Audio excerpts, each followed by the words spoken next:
Mamá Alicia y su vida triste y aciaga. Una causa muy fortuita del destino fue el motivo que la madre del narrador, siendo ésta un ser de los tantos que transitan por la existencia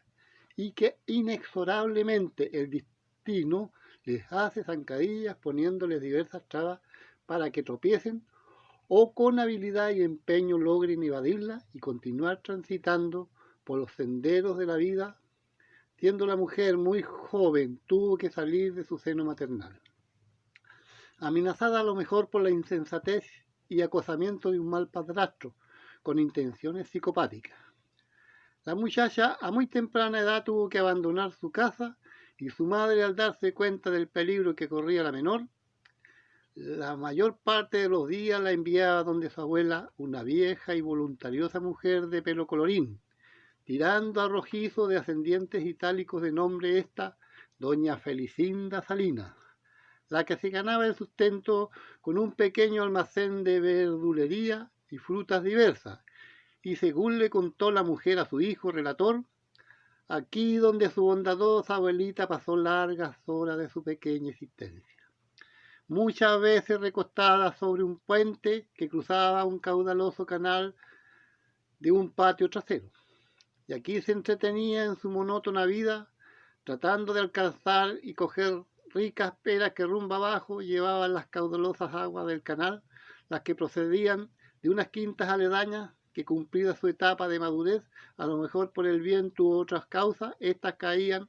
a la corriente del canal y aguas arriba eran el deleite de la entusiasta muchacha, que las alcanzaba a su paso por debajo de la tarima del puente. Seguramente en más de alguna ocasión estuvo a punto de caer de bruces al canal, pero el destino no lo permitió para que el sucesivo sea partícipe de diversos acontecimientos en el transitar de su vida por muchos años y que por su consecuencia se escriben estos relatos. Su madre, al darse cuenta que la muchacha entraba a una etapa de pichona adolescente y tal vez captando las turbias intenciones de su cónyuge, padrastro de la muchacha, aconsejó a la niña aún buscara de manera urgente a su verdadero progenitor, un buen hombre de nombre Carlos Lara Vázquez, que oficiaba de conductor ferroviario con título profesional de maquinista en poderosas locomotoras a vapor, quien recorría las localidades de diversas a lo largo del país, transportando a las distintas localidades infinidades de pasajeros que viajaban en las diversas clases de pasajes que vendía la empresa ferroviaria, de acuerdo a su condición económica de los distintos clientes del medio principal en aquel entonces de transporte en nuestra patria. Fue así como la joven se indagó que don Carlos gozaba de gran prestigio y admiración en los diversos centros urbanos, donde las diversas gentes algunos lo catalogaban como si fuera el dueño de la imponente locomotora, cuando el monstruo metálico pasaba despidiendo bocanadas de humo, devorando las estaciones y paisajes de la vía férrea. En la empresa ferroviaria el señor Lara era muy conocido y respetado por la gran cantidad de obreros y empleados diversos del ferrocarril que viajaban muchas veces con él como conductor del tren. Y como dice un refrán, muchos de los pilotos de trenes tenían un amor en cada puerto, y el abuelo no escapó a este dicho. Y por el año 1922, en Temuco, tuvo un romance con doña Natividad Parra Salinas, bondadosa mujer que oficiaba de camarera en el Gran Hotel Temuco, que estaba en el recinto ferroviario del sector Estación. Y de este romance nació la madre de Loreley, doña Alicia del Carmen, y la señora Natividad, por desencuentro y otras razones con el ferroviario, se desligó de este, yéndose esta a otro lugar donde contrajo nupcias obligadas por su padre, el señor Parra, con un hombre de apellido Hurtado, quien trabajaba a su servicio y de quien doña Natividad esperaba un nuevo hijo. Y una vez casado, este sujeto reconoció a la bella hija de don Carlos, y la que después, siendo joven, por malos recuerdos y tristes vivencias de tiempos de su infancia, se quitó el apellido de su padrastro, quedando por Parra Parra. La niña, reconocida por Hurtado, no tuvo un grato pasar en el mal avenido matrimonio, y como producto de su desencuentro con su padrastro y a insinuación de su sometida y tolerante madre a los malos tratos de Hurtado, sin pensarlo dos veces, la joven mujer optó por partir de su incierto porvenir de aquel mal constituido hábitat. Y fue así que se lanzó a la vida en busca de su verdadero progenitor. Y fue como un día con valor y decisión tocó las puertas de una sobria casa de una gran ciudad central de Chile, en un sector donde residía gente de clase media. Y una vez que los nudillos de su diestra golpearon la madera timorata y suavemente el portalón salió a tenderla un hombre que pisaba el otoño de la vida, quien de manera amable y caballerosa preguntó a la dama qué necesitaba.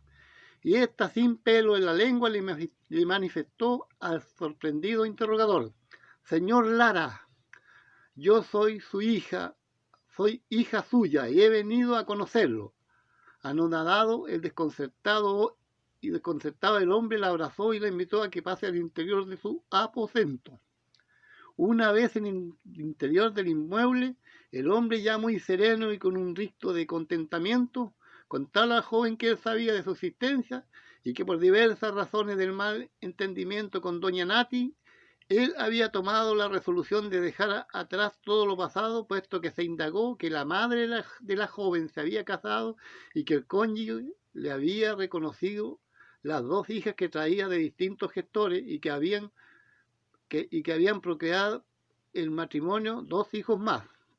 Una vez que ambos entablaron una confiada conversación, la joven contó a su progenitor los desencuentros por los que pasaba, por las actitudes del malintencionado padrastro, que aparte de su mala actitud paternal, era asiduo al alcohol, por lo que lo consideraba de una conducta peligrosa, y que como consecuencia del mal comportamiento de este jefe de hogar, la mayor parte de su infancia la pasó en la casa de su abuela Felicinda. Y como ya estaba llegando a la etapa de adulta, estaba trabajando en la ciudad de Los Ángeles en una prestigiosa pastelería, La Central, donde oficiaba de cajera, y por las razones expuestas necesitaba independizarse y buscar un lugar donde le den un trato digno, porque sus pretensiones en la vida eran ser una persona de bien y llegar un día a tener un esposo o hijo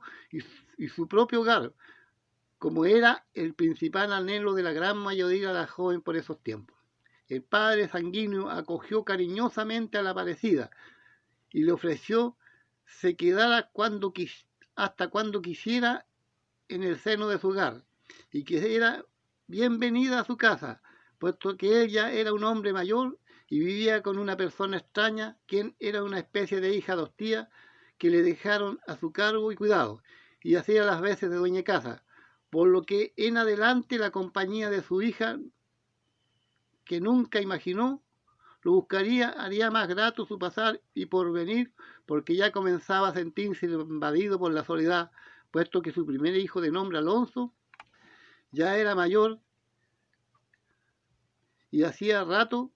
había comenzado su propia vida, por la que muy a lo lejos se encontraban. Después le dijo a la joven que él estaba disponible para recuperar el tiempo perdido, en que no pudo disfrutar de su paternidad. Estaba dispuesto a ayudarla en lo que fuera y necesite, y que